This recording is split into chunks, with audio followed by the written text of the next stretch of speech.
John பால் தினகரன் அவர்கள்ட்ட அப்போ இந்த விஷயத்துல நம்ம அடுத்து ஒரு தீர்வு வேணும். இனிமேலாவது ஒவ்வொரு தரையும் நம்ம அண்டை மாநிலங்களாக இருந்தாலும் கூட தண்ணீருக்காக நம்ம கையேந்திர நிலைமை தான் இருக்கணுமா? இதற்கான தீர்வு என்னவாக இருக்கும்? முதல்ல அனைவருக்கும் வணக்கம். இந்த நேரத்துல காந்தியடிகள் அண்ணா காந்தியடிகள் சொன்ன ஒரு வரிதான் ஞாபகம் வருது. அதாவது இந்தியாவின் முதுகெலும்பு என்று அண்ணல் காந்தியடிகள் அவர்கள் விவசாயிகளை வதைச்சார். விவசாயிகள் இல்லை என்றால் இந்தியா என்ற ஒரு தேசமே கிடையாது அப்படின்னு சொன்னவர் அண்ணல் அம்பேத்கர் அவர்கள். இந்த இரண்டு மேதைகளுமே விவசாயிகளை குறித்து இவ்வளவு ஆழமான கருத்துக்களை தெரிவிப்பதற்கு முதல் காரணம் என்று பார்த்தீங்கன்னா, விவசாயம் என்பது ஒரு மனிதனுடைய அடிப்படை ஆதாரம். அந்த விவசாயத்துக்கு என்ன தேவை? விவசாயம் பண்றதுக்கு என்ன தேவைன்னா நீர் தேவைப்படுகிறது. அந்த நீர் கிடைக்க வேண்டிய இடத்துல இங்க இவ்வளவு சிக்கல்கள் இருக்கு, இவ்வளவு பிரச்சனை இருக்கின்றது. இந்த காவிரி நதிநீர் பிரச்சனை என்பது இன்று நேற்று அல்ல, கிட்டத்தட்ட 100 ஆண்டு கால பிரச்சனையா இருக்கு. காலம் தொட்டு இந்த பிரச்சனை தொடர்ந்துட்டேதான் இருக்குன்னா, இங்கு ஆளுகின்ற அரசாங்கங்கள் தங்கள் கையில் இந்த பிரச்சனை வரும் பொழுது அதை எவ்வாறு கையாளுகின்றன அப்படின்ட்டு இருக்கு. நீங்க நீதிமன்றத்துக்கு போது அந்த நீதிமன்றம் ஒரு தீர்ப்பு கொடுக்குது. அதுக்கப்புறம் காவிரி நதிநீர் தீர்ப்பாயம் அமைக்கப்படுகிறது. அந்த ஆணையத்தாலேயே பிரச்சனைக்கு தீர்ப்பு வரல, அந்த ஆணையம் சொல்லுவதையே இருக்கிற மாநில அரசுகள் பின்பற்றுவதில்லை அப்படின்னு சொல்லுது. இங்க யார் பிரச்சனைக்கு முக்கிய காரணமாக இருக்கின்றார்கள், அந்த பிரச்சனையை உருவாக்குவது யாராக இருக்கிறார்கள் பார்க்கிறேன்.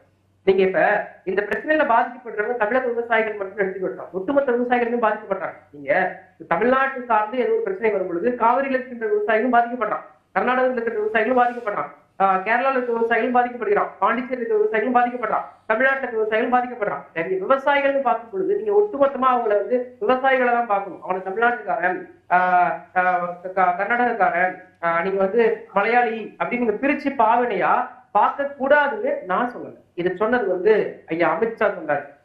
கர்நாடகா தேர்தல் சமீபத்தில் நடைபெற்று இந்த கர்நாடகா காவிரி பிரச்சனை குறித்து உள்துறை அமைச்சர் அமித்ஷா ஒரு இடத்துல பேசும் பொழுது தெளிவாக குறிப்பிடுகிறார். காவிரி பிரச்சனையில் தமிழர்கள் இன்னும் கர்நாடகர்களுக்கு தீங்கிழைத்திருக்கிறார்கள் அப்படின்னு ஒரு இடத்துல பேசினார். அதற்கு எங்கேயாவது தமிழ்நாட்டில் இருக்கின்ற அரசியல் கட்சிகள் பேசினாங்களா? இந்த காவிரி நதிநீர் பிரச்சனை இந்த இரண்டு திராவிட கட்சிகளுடைய தோல்வி அப்படின்னு தான் சொல்லணும்.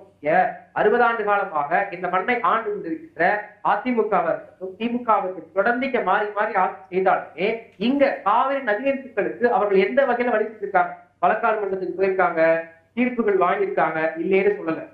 பல தீர்ப்புகள் பெறப்பட்டிருக்கு. அந்த தீர்ப்புகள்லாம் நிறைவேறப்பட்டிருக்கா? அதுதான் ஐயா சொன்னாங்க. ஐயா சொல்லும்போது சொன்னாங்க, இங்க உச்சபட்ச அதிகாரம் பெற்ற அமைப்பா இருக்கின்ற நீதிமன்றம், இப்போ ஒரு சாமானியன் எடுத்துக்கொள்ளுங்க, ஒரு சாமானியன் மேல நீதிமன்றம் ஒரு வழக்குல தீர்ப்பு கொடுக்கும். அந்த தீர்ப்பை நிறைவேற்றும். இப்ப காவல்துறை அந்த தீர்ப்பை நிறைவேற்றுறதுக்கு முயற்சி வந்தது. அப்ப அந்த தீர்ப்பு நிறைவேற்றப்படாமல் போகும்போது அவங்க கைது செய்யப்படுவாங்க, ஒரு சாமானியன். அப்ப இங்க ஒரு அரசாங்கமே ஒரு உச்சபட்ச அதிகாரத்தில் இருக்கின்ற ஒரு நீதிமன்றம் சொல்லி ஒரு ஆளுகின்ற ஒரு மாநிலத்தை சார்ந்த அரசாங்கம் அந்த நீதிமன்றத்துக்கு உத்தரவு என்ன பண்ணுறது? பின்பற்ற மாட்டேங்குது. இல்ல, இப்ப இதுல என்ன பண்ணணும்னு நீங்க சொல்ல வர்றீங்க? அதாவது இவங்க வழக்கு உச்ச நீதிமன்றத்துக்கு கொண்டு செல்றாங்க, தமிழ்நாடு அரசு காவிரி நீர் மேலாண்மை ஆணையத்துல முறையிடுறாங்க. என்னோட வேண்டுகோள் என்னன்னா, உடனடியாக தமிழக அரசு கடிதம் எழுதணும்னு சொல்லாம நீதிமன்றத்தை அணுகுங்க. அதே நேரத்துல ஒட்டுமொத்த தமிழ்நாட்டை நம்பிதான் இன்னைக்கு கேரள அரசாங்கம் இருக்கு. ஒட்டுமொத்த உணவுப் பொருள்கள்ல 70%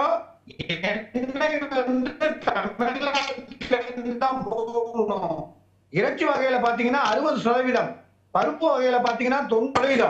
இதை எல்லாமே டிபெண்ட் பண்ணி பங்களிப்பையும் தமிழ்நாட்டுல இருந்து பெற்றுக்கிட்டு நாட்டுக்கு எதிராக, தமிழர்களுக்கு எதிராக, இந்த மாநிலத்துக்கு எதிராக ஒரு செயல்பாடு செய்யும் போது ஒரு குறைந்தபட்ச அழுத்தத்தையாவது தமிழ்நாடு கொடுக்கணும்.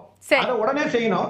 அதே நேரத்துல மத்திய அரசு இப்படி ஒரு பாரபட்சமா பாத்துக்கிட்டே இருந்தா என்ன நடக்கும்னா, பாத்தீங்கன்னா பாலாறு பிரச்சனையில ஆந்திரா, காவிரி பிரச்சனையில கர்நாடகம், இந்த பக்கம் வந்தீங்கன்னா அமராவதியில, சிலந்தியாறுல கேரளா, இப்படி வந்துட்டுனா இந்த மாநிலத்தினுடைய ஒருமைப்பாடு, இந்தியாவுடைய ஒருமைப்பாடு, ஒட்டுமொத்த யூனிட்டிங்கிறது சரி. நான் எடுத்துக்கிறேன். அவர் எழுத்தாளர் சொல்லும்போது ஒரு வார்த்தை சொல்றாரு, தமிழ்நாடு அரசாங்கத்துக்கே தெரியாம நடக்குது. இங்க இருக்க தமிழக காவல்துறை உளவுத்துறை என்ன பண்ணுது?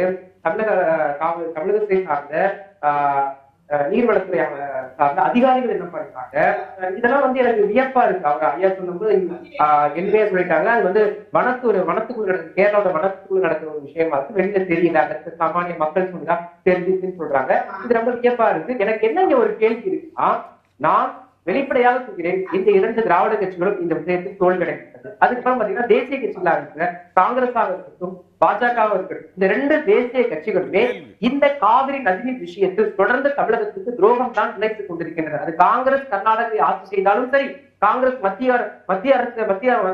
ஆட்சியில் இருந்தாலும் சரி, அதே பாஜக மத்தியில் ஆட்சியில் இருந்தாலும் சரி, அதே பாஜக கர்நாடகத்தில் ஆட்சியில் இருந்தாலும் சரி, தொடர்ந்து தமிழகத்துக்கு இந்த 2 தேசிய கட்சிகளுமே துரோகம் நினைத்துக் கொண்டுதான் இருக்கு.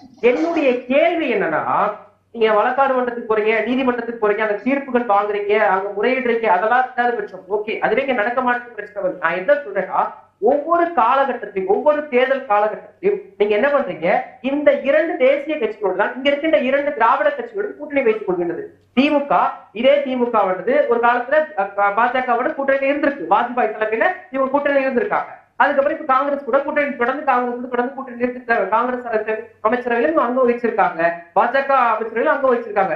அதே மாதிரிதான் அதிமுகவும் காங்கிரஸ் கூட்டணியிலும் இருந்திருக்கிறது, பாஜக கூட்டணியும் தொடர்ந்து இருந்திருக்கு. கடந்த 2021 சட்டமன்ற தேர்தல் வரைக்கும் அதிமுக பாஜகவோட தான் கூட்டணி இருந்தது. இதுல எந்த விதமான மாறுபாடு. நான் என்ன சொல்றேன்னா, நீங்கள் கூட்டணியில் சேருகின்றது அல்லவா, அந்த கூட்டணியில் சேரும் பொழுது ஏன் இதெல்லாம் முதன்மையான நிலைப்பாடு வைக்க கூடாது? நாங்க உங்க கூட்டணிக்கு வரலாம். நீங்க இப்ப 2024 நாடாளுமன்ற தேர்தல்ல பாஜக அதிமுகவை தங்கள் கூட்டணிக்குள் வர வைப்பதற்கு எந்த வகையிலெல்லாம் முயற்சி பண்ண முடியுமோ அத்தனை முயற்சிகளையும் செய்தது. உலகம் அறிந்த விஷயம். அப்படிப்பட்ட ஒரு சூழ்நிலை இருக்கும்போது ஏன் அதிமுக போன்ற திராவிட கட்சிகளுக்கு தங்களுடைய முதன்மை நிலைப்பாடா, நீங்க காவிரி நதிநீர் உரிமையை எங்களுக்கு கொடுக்கும் பட்சத்தில் மட்டுமே தான் நாங்க உங்களோட கூட்டணி வைத்துக் கொள்ளும் சொல்லிட்டு ஏன் பாஜக கிட்ட அதிமுக பேச மாட்டேது, ஏன் காங்கிரஸ் கிட்ட திமுக பேச மாட்டேது? இங்க ஒரு பெரிய தேசிய கட்சிகள் கிட்ட அந்த மாதிரியான ஒரு இதை வைக்க முடியுமா, நம்ம டிமாண்ட் வைக்க முடியுமா? ஏன்னா இங்க நமக்கு தமிழ்நாடுக்கு அது கொடுக்கணும்னு நினைச்சா பக்கத்துல இருக்கக்கூடிய மாநிலத்துல அது ஆளுது. அப்படி இருக்கும்போது தேசிய கட்சிகளுக்கு இது ஒரு சிக்கலா அமையும்ல. இல்ல, நான் சில உதாரணங்களை சொல்றேன். ஒரு தேசிய கட்சிகள்னா என்னவா இருக்கணும், இறையாண்மையை காக்கக்கூடிய வகையில அப்படிங்கிறது இருக்கும். இந்த கேள்வி நீங்க கேட்பீங்கன்னு தெரியும், அதனால உதாரணங்களை சொல்றேன். ஒரு சில மாநிலங்கள் பிரச்சனை வரும் பொழுது அந்த மாநிலத்தில் இந்த மாதிரி பிரச்சனை நடந்திருக்கு. நீங்க உதாரணமா பீகாருக்கும் ஜார்க்கண்டுக்கும் ஒரு பிரச்சனை ஏற்படுது. அங்க ஒரு பாலம் கட்டுறதுல பிரச்சனை, அந்த எல்லை பகுதியில ஒரு பாலம் கட்டுறதுல பிரச்சனை ஏற்படுது. அப்ப பீகார்ல அந்த காலகட்டத்தில் இது நடந்து ஒரு 15 வருஷம் முன்னாடி நடந்த சம்பவம். சின்ன வேண்டுகோள், இப்ப நீங்க உங்கள்ட்ட குறிக்கிறேன்னு நினைச்சுக்காதீங்க. பக்கத்துல இருக்கக்கூடிய பங்களாதேஷ் பிரச்சனையை தீர்க்க முடியுது, பக்கத்துல இருக்கக்கூடிய பாகிஸ்தான் சிந்து நதி பிரச்சனையை தீர்க்க முடியுது. ஆனா ஒரு நாட்டுக்குள்ளே இருக்கக்கூடிய ஒரு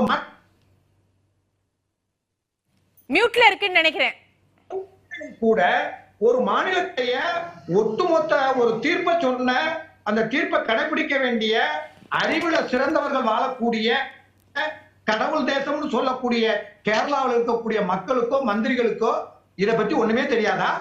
இவங்களே வேலை ஆரம்பிச்சிருவாங்களா? சரி, இல்ல. ஒரு நாடு சிறக்கணும் அப்படிங்கிற ஒரு பொதுவுடைமை கட்சி ஆளக்கூடிய ஒரு மாநிலத்துல பக்கத்து மாநிலத்தினுடைய பிரச்சனை என்பதை விட பக்கத்து மாநிலத்தினுடைய நீர் ஆதாரத்தை நம்ம தடுக்கிறோம். நம்மள்ட்ட ஒரு ஆண்டுக்கு 1750 டிஎம்சி தண்ணி கடலுக்கு போகுது. அந்த தண்ணியை திருப்பி கொண்டு வரதுக்கான முயற்சியை கேரளா அரசாங்கம் எடுக்கணும். அதை விட்டுட்டு கிடைக்கக்கூடிய 2 டிஎம்சிக்கு 5 டிஎம்சி நான் ஒரு தடை போடுவேன் அப்படின்னு சொன்னா சரி ஐயா, எடுத்துக்கிறேன் நானு. ஜான்பால், இல்ல, அந்த பீகாருக்கும் அந்த ஜார்க்கண்டுக்கும் இடையே நடைபெற்ற அந்த கந்தன் சாகரா அப்படின்ற ஒரு பகுதியில் நடைபெற்ற அந்த மேம்பாலம் கட்ட வேண்டிய பணி 50 ஆண்டு காலமாக அந்த பிரச்சனை பீகாருக்கும் ஜார்க்கண்டுக்கும் ஏற்பட்ட பிரச்சனை. அந்த பிரச்சனைன்றப்ப இதே பீகார்ல காங்கிரஸ் தலைமையில மத்திய அமைச்சர்ல ஐயா மன்மோகன் சிங் பிரதமரா இருக்கும்பொழுது அங்க கூட்டணி அமைச்சப்ப அவங்க அந்த டிமாண்டா வச்சு பீகார்ல அந்த டிமாண்டா அவங்க தீர்த்திக்க முடிஞ்சிச்சு. இந்த மாதிரி பல உதாரணங்கள் இருக்கு, இந்தியாவில இருக்குன்ற. அப்ப அந்த மாதிரி பிரச்சனைகளுக்கு தீர்வு கிடைக்கும். நான் என்ன சொல்றேன்னா, உண்மையிலேயே இந்த 2 திராவிட கட்சிகளும் காவிரி நதிநீர் சிக்கல் தீர்க்கப்பட வேண்டும், தமிழக விவசாயிகள் பாதிக்கப்படுகிறார்கள், அப்பாவி விவசாயிகள் தங்கள் வாழ்வாதாரத்தை இழக்கிறாங்க, உண்மையிலேயே மனசாட்சி உள்ளவர்களாக செயல்பட நினைச்சானா இந்த டிமாண்ட வச்சு இத்தனை காலத்துக்கு எப்பயோ இந்த பிரச்சனைகளை தீர்த்திருக்க முடியும். ஆனால் குறிப்போம் அது கிடையாதான் இருக்கிற இதான் பிரச்சனை. உண்மையிலே சொல்றேன், நான் இன்னைக்கு நீங்க கர்நாடகால பாத்தீங்கன்னா காங்கிரஸ் ஆளுகின்றது. யாரோட கூட்டணி? இந்தியா கூட்டணியில தான் இருக்கிறாங்க. கேரளாவை யார் ஆளுதா? கம்யூனிஸ்ட் கட்சிகள் ஆளுது. யார் கூட்டணியில இருக்காங்க? இந்தியா கூட்டணியில இருக்காங்க. இந்த கூட்டணியுடைய கொள்கை என்ன? இந்த கூட்டணியுடைய அடிப்படை தான் கோட்பாடு. எந்த டிமாண்ட வச்சு இந்த கூட்டணியில் இருக்கிறாங்க. இந்த பக்கம் கேரளால இருந்து அங்க பிரச்சனை, இந்த பக்கம் கர்நாடகால இருந்து அங்க பிரச்சனை. ஒட்டுமொத்தமா பாதிக்கப்படும் விவசாயிகள் பாதிக்கப்பட்டாங்க. அரசாங்கத்திற்கு இந்த மக்களுடைய பிரச்சனை புரியப்படுதுல, விவசாயிகளின் பிரச்சனை புரியப்படுதுல. இந்த நோக்கம் என்னன்னா இவங்க கூட்டணி வைக்கணும் தான் நோக்கம். இந்த பிரச்சனை நோக்கமா இல்ல.